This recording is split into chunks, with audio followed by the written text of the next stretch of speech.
রংপুরে জুলাই অভ্যুত্থানের শহীদদের প্রতি শ্রদ্ধা জানালেন অন্তর্বর্তী সরকারের উপদেষ্টা আদিলুর রহমান খান। শুক্রবার সকালে স্মৃতিস্তম্ভে পুষ্পার্ঘ্য অর্পণ শেষে সাংবাদিকদের সঙ্গে কথা বলেন তিনি। যারা শহীদ আমরা জানি তাদের আত্মত্যাগ, আমরা জুলাইয়ে তাদের সঙ্গে ছিলাম। যারা আহত হয়েছেন, হাজার হাজার আহত মানুষ আছেন।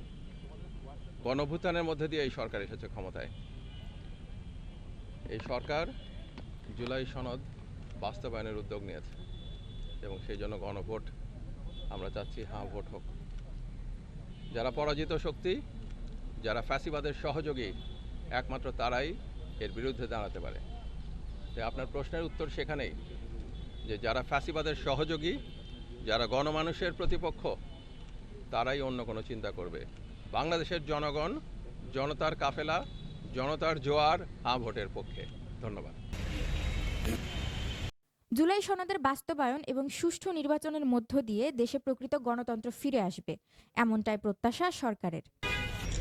Umme Jebin, RNB news.